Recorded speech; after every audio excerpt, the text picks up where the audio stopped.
a dream that one day this nation will rise up and live out the true meaning of its creed.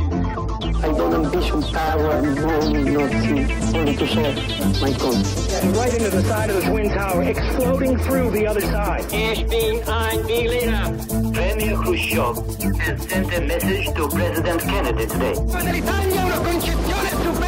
December 7th, 1941.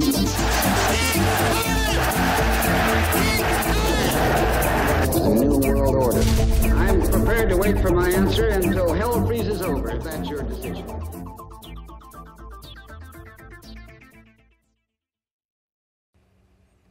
In The Truman Show, a film directed by Peter Weir, Truman Burbank, played by Jim Carrey, lives in a wonderful world. Good morning! Morning! Good morning! Oh, and in case I don't see you, good afternoon, good evening, and good night. He doesn't know, however, that this world is actually an illusion, artificially created in the form of a gigantic studio set, and his life is a non-stop TV show. Enclosed in the largest studio ever constructed, and along with the Great Wall of China, one of only two man-made structures visible from space. Now, in its 30th great year, it's The Truman Show! The Truman Show actually began airing when his mother was pregnant, and she gave birth to her son on the air.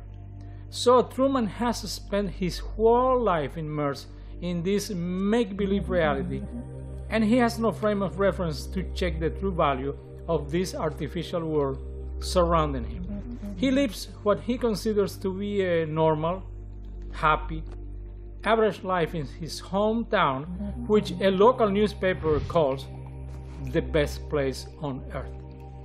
Truman has a loving wife, a nice home, a good friend, a sort of boring but stable job. He watches TV, not his own show, of course, reads newspapers and magazines, and probably votes every 4 years for the presidential candidate of one of the two contending parties. But at the very bottom of his mind, Truman has this diffuse suspicion that there is something wrong with his life, though he has never been capable of putting a finger on it. Then, one morning, while he's leaving his home on his way to work, something unusual happens. A strange object drops from the sky.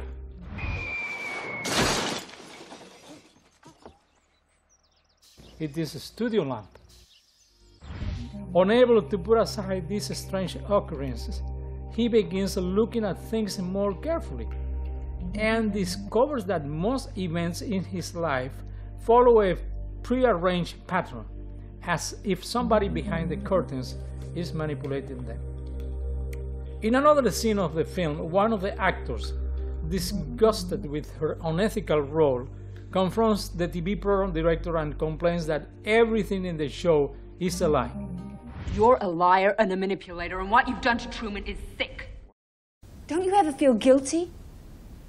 While the world he inhabits is, in some respects, counterfeit, there's nothing fake about Truman himself.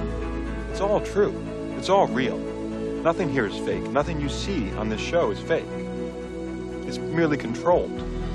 It's all real. Nothing here is fake. Nothing you see in the show is fake. It's merely controlled.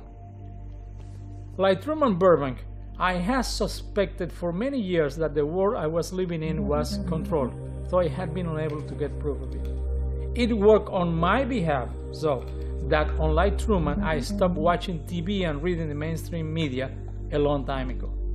But the first studio lamp that dropped from my ceiling, giving me first positive, irrefutable proof that things were not what they seemed, happened in Cuba, my native country, in the mid-60s. I was visiting some friends and, as usual, the conversation diverted to politics, and all of the present began criticizing the Castro government. We blamed Castro for all the bad things going on in the country. There were a lot of bad things at the time. And the reason for it, we believe, was because Castro was a communist. Then another friend arrived, and he produced a book he had brought for us to see.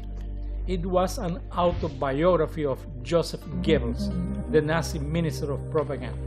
He opened the book and began reading a page in which Goebbels mentioned how, in the trial for the failed coup d'etat of 1924, Hitler took his own defense and, after accusing the government in the strongest terms, he ended his speech with the phrase, "You may pronounce me guilty, but the eternal court of history will absolve me." I couldn't believe my ears. I took the book in my hands and checked its publication date. It was a Spanish translation of the German edition, published in Argentina in the mid-50s, so it couldn't be a fake. I was astonished. In 1953, Fidel Castro tried to take power in Cuba through a coup d'etat by Hitler, by an armed assault on an army garrison, the Moncada garrison in Santiago de Cuba, in the eastern part of Cuba. But the attack was a failure, and he was apprehended. During the trial, Castro took his own defense, and after accusing the government in the strongest terms, he ended his speech with the phrase, "Condemn me, never mind, history will absolve me." His defense speech has been published many times under the title, "History Will Absolve Me," and it became an important symbol of the revolution. But don't take my word for it. Go to Yahoo or Google and do this. Type Castro and Hitler and "History Will Absolve Me," then click on the search button, and you will verify it by yourself. The same exact words, "History Will Absolve Me" by Hitler and Fidel Castro. The shocking fact that Castro has copied exactly Hitler's words was a sort of epiphany which sent me on a long research on Castro's fascist roots. This research of more than 20 years culminated in my book, The Secret Fidel Castro, Deconstructing the Symbol, the first volume of a trilogy I'm writing on Castro. In my book, I provide enough evidence proving that, far from being a communist, Castro has always been a fascist and an admirer of Adolf Hitler, Benito Mussolini, Primo de Rivera, the Spanish fascist, and other fascist leaders. My second lamp dropped from the studio ceiling in the most unusual place, a theater in the San Francisco Bay Area where I was watching Michael Moore's Fahrenheit 9/11. Even though I believe and still believe that Moore is a fake leftist, I was curious to watch his anti-Bush documentary.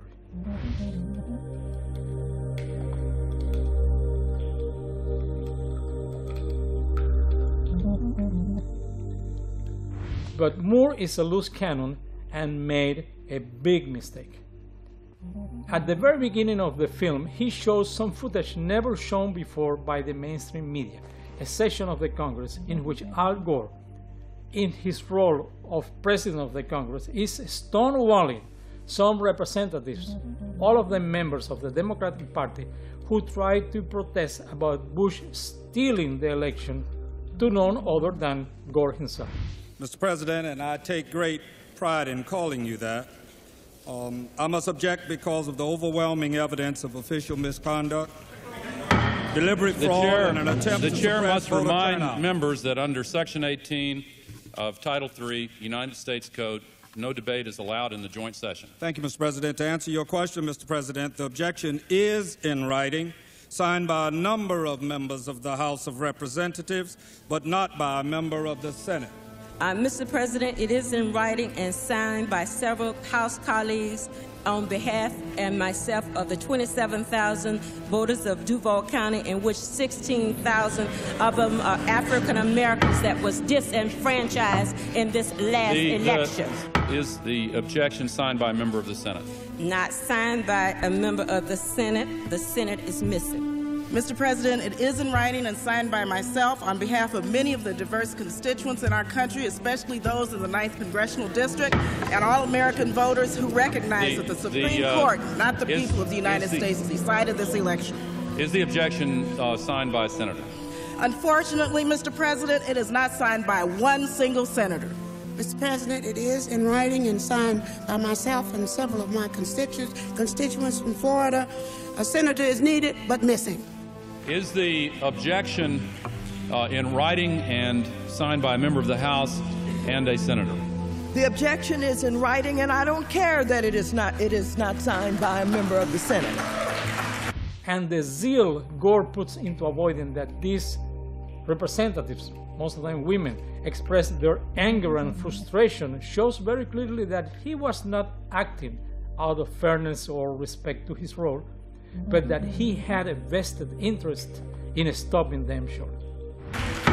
The chair will advise that the rules do care, and the signature of the senator. And it's a sad day in America, Mr. President, when we can't find a senator to sign objections. The gentleman will suspend. Won't sign objections, Mr. President. The gentleman will suspend. Like in the Truman Show, everything around me is real, but it's being manipulated. Contrary to what the brainwashers want you and me to believe, Bush never stole the 2000 election from Gore, because he didn't need to. Both of them, Gore and Bush, were part of a charade whose goal was to steal the election from the American people. And the exact same thing happened in the 2004 election. This explains why Kerry ran his campaign so half-heartedly and never made any serious effort in trying to win the election. We want the programs in this Truth Lies series to act as studio lamps dropping from your studio ceiling. We will show that most of what you read, watch, and hear is real, but is being controlled and manipulated. We hope that this will be the first step on your road to liberation from the pernicious influence of the disinformers and brainwashers of both the right and the left. Among the programs we will produce in the coming months are